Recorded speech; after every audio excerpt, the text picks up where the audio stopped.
Muy buenos días. No cabe duda que el Evangelio siempre es una fuente de sabiduría y de paz. Cuando leí el Evangelio el día de hoy, a pesar de que es un Evangelio que lo hemos meditado mucho en diferentes fiestas que celebramos en la iglesia y que es un Evangelio tan rico en significado, en promesas, cuando lo leí en esta ocasión, inmediatamente me vino esta idea a la mente. En tiempos difíciles, ¿cómo no perder la paz? Si ya hemos perdido tantas cosas, el trabajo, el dinero, oportunidades, no pierdas la paz. Eso es algo importante.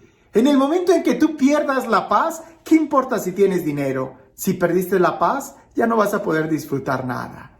Por eso, ¿cómo no perder la paz? Bien, pues el día de hoy, sí, en el Evangelio, pero también celebrando esta fiesta del nacimiento de la Virgen María. El día de hoy celebramos el nacimiento de la Virgen María. La Virgen María es una persona que nos enseña muy bien a no perder la paz.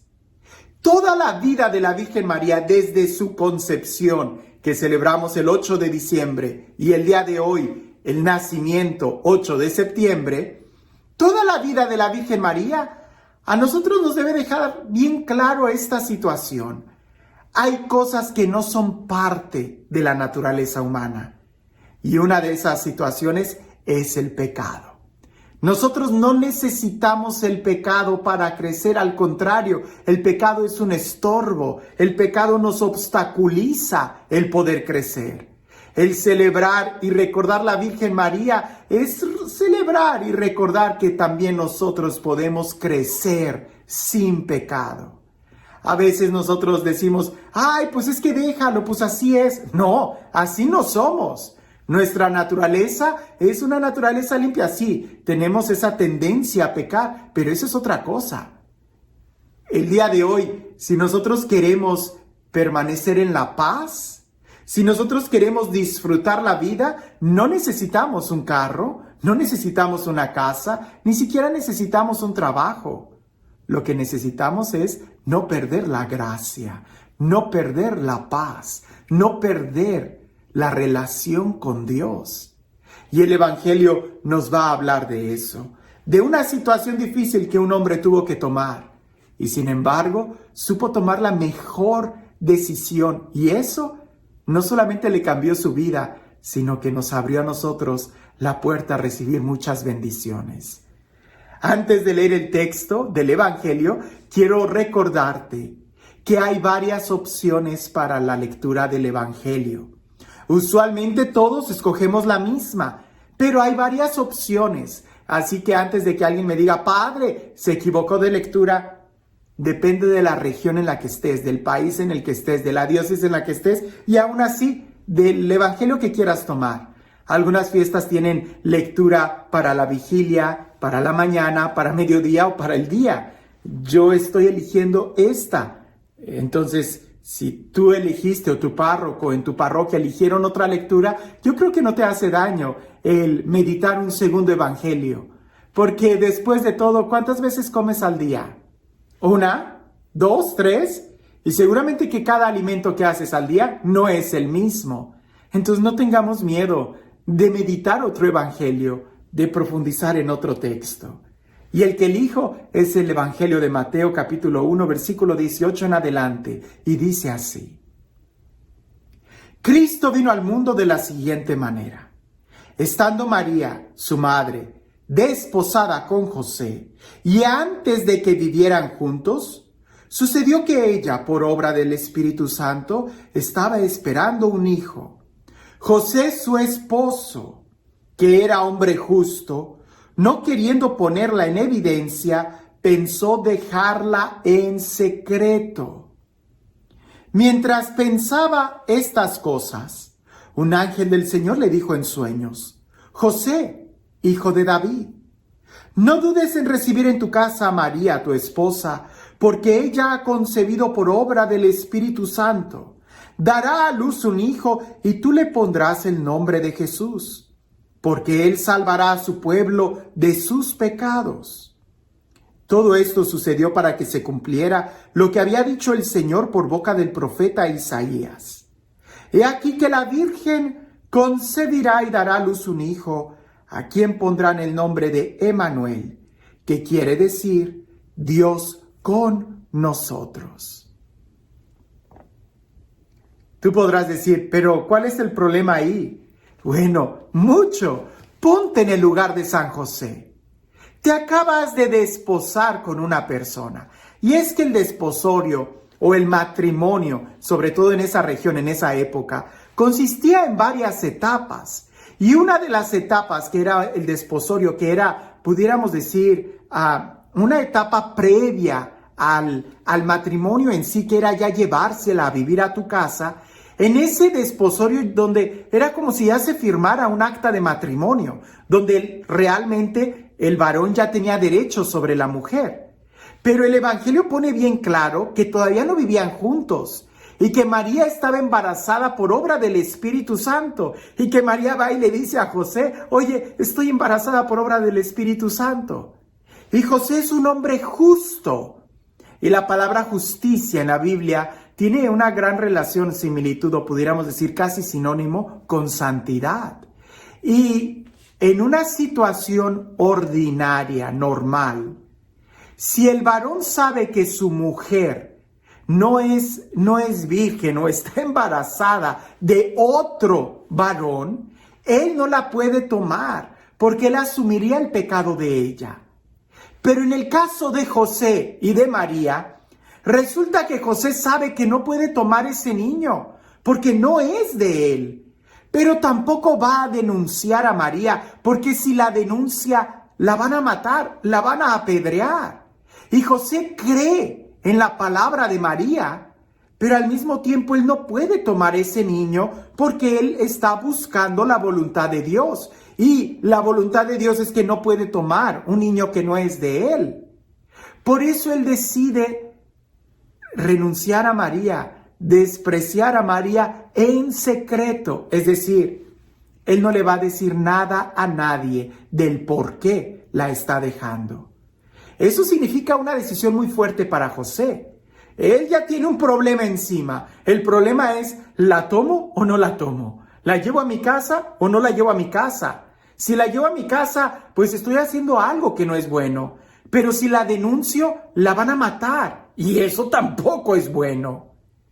Entonces él decide rechazarla en secreto. No decir nada y simplemente nunca llevársela a vivir con él.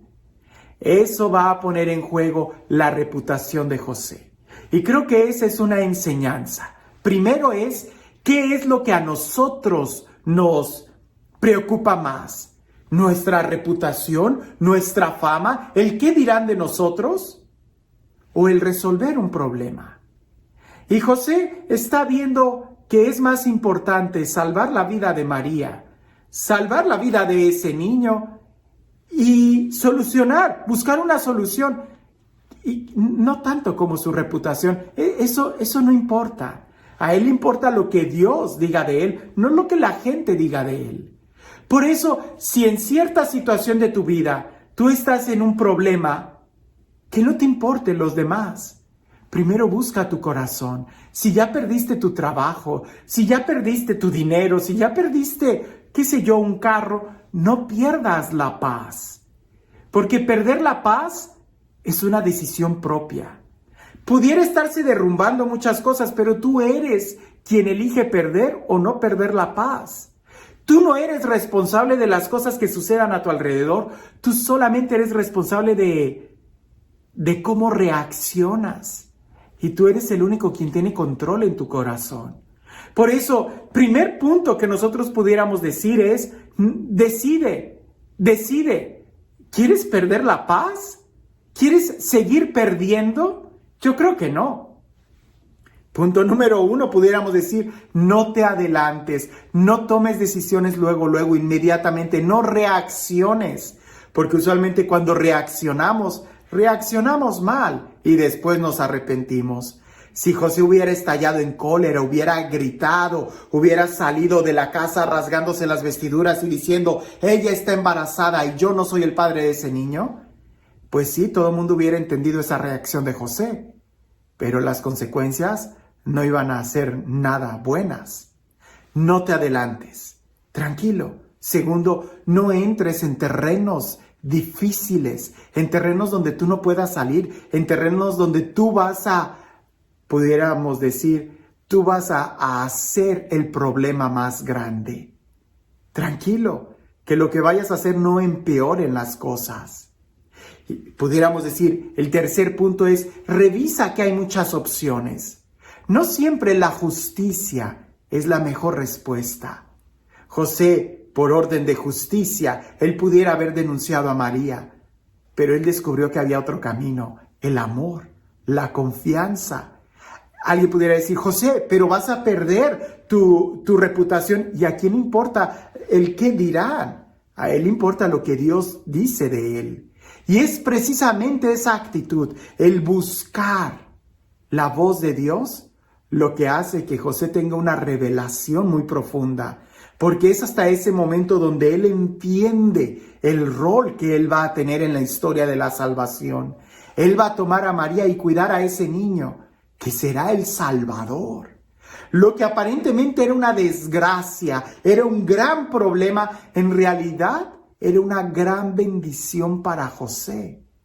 Pero si nosotros reaccionamos mal, vamos a terminar ensuciando grandes bendiciones para nuestra vida, o vamos a terminar aniquilando esas oportunidades y bendiciones que tenemos para nosotros.